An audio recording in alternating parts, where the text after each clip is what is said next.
Margaret Kuhlman of Soul Astrology. I think the reason that everyone is going on about great changes in the astrological world, we're saying this, and turbulence and all of that, is this period of time when Pluto is going through Capricorn, because Pluto is about the upthrust of what's been underneath everything, so we get to look at our foundations. And any pattern that happens at the new moon that involves Pluto kind of throws the light on it for that month. There are going to be lots of periods when things are connecting with Pluto, but they don't necessarily happen at the new moon, so they don't perhaps stand out quite so much. Well, all of that's just a preamble that this new moon at 17 degrees Virgo is making an almost perfect trine aspect to Pluto, which is pointing us at it in a way that suggests we can use it, that we can go for it. When you have comfortable, oh well, is it ever comfortable, but those aspects to Pluto, particularly sextiles and trines, it indicates to me a measure of choice. It's not the choice to not change, it's the choice to change, by which I mean that we feel inclined to change. It feels the right thing to do, and we can sort of see how it's going, or at least what input we personally can make to assist things. So here it is, the Sun and Moon trining Pluto, but not only that, both ends are sextile to Jupiter. And Jupiter always emphasises everything because of its quality of being expansive. In Scorpio, as we know, it's emphasising the deep emotions or anything else that's underlying what you see. So there is a tremendous emphasis this month on acknowledging, recognising, accepting whatever rises from the depths. On a personal level, it's very likely to be our emotions. And it isn't only hate and anger that get buried. Sometimes it's the gentler emotions. This month, with Venus just having moved into Scorpio herself, it could easily be the emotions of love, expressing, needing to receive, wanting to give, all those things being buried as well. And the things we don't perhaps want to own up to, loneliness, resentment, grief. The suggestion is to notice every emotion that rises in yourself during this month, asking for whatever it needs to happen naturally and easily in the moment. If we can notice them as they arise rather than later, we are in there with a great chance to reconcile, resolve the whole thing. And as the emotions are allowed to be just what they are in the moment and unfold as they naturally would, one then has access to all that life energy that's been blocked. Mars is at the very end of Capricorn now. He's done his retrograding and moves into Aquarius within a couple of days and over the South Node for the rest of the month.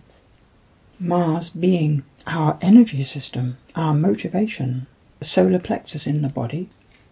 So this energy that releases is there to be used for everyone. It's like we can all contribute to our life together. The South Node in Aquarius being what we know really about the way we should treat each other and the world. The South Node is what we know. It's what we assume really. Mars is at right angles to the Venus and Uranus. Our attempts to relate at this deeper level may well feel as if it's just not going to happen, or that we keep running away from the situations where it could, with Uranus still being in Taurus. But Mars is holding that space which is perhaps detached a little from the intensity and potentially passionate expression. Mars is standing back. It's as though some part of us will be served by keeping still and watching. Venus is sextiling Saturn, who trines Uranus, making Saturn the reconciling point between that opposition. And in Capricorn, this really is the circumstances that we're likely to be moving through. These are the situations that crop up in life. It's just how things are. So we're likely to be noticing, as we stand back from a relationship, exactly how it has been for us, at which point it becomes extremely important to follow Miguel Ruiz's 4 agreements, to not take circumstances personally, to not make assumptions about the other person. We need to recognise that we only know a fraction of what's there. Venus sextiling Saturn is about reality checking, and as we do that, it actually helps us to take our own place. It helps our detachment. The two things work together. Mercury has just been trine to the Saturn and Uranus. So I guess we've all been contemplating this need for freedom and yet the necessities of our life that put boundaries around that. But Mercury is still within the orb of connecting to them, so our understanding continues to develop along these lines. In the full moon chart, Mars has almost reached the south node, moving very slowly across it for the following 2 weeks, and trines the Sun and Mercury, who are together in Libra. It's still squaring Uranus, as it does all month, but at this point, the quincunx from the Sun to Uranus, I think, is showing us the value of that detached view, of actually separating from those physical things that have been holding us in the past. Uranus is about shocks, sudden happenings. They free us from how it has been, which is why we talk about freedom around him. But how you get your freedom, if it's not in your hands, can be quite a shock to the system, particularly the nervous system. With this pattern, and Saturn still trining it, we can use that second 2 weeks, particularly, to give away those things we don't need. It's a great month for downsizing or decluttering, getting up to date with ourselves with respect to physical possessions. And the quincunx is suggesting that it's easier to do that if you can find somewhere that could use them. The homeless, charity shops, somebody down the road who hasn't got a lawnmower when you're contemplating buying a new one.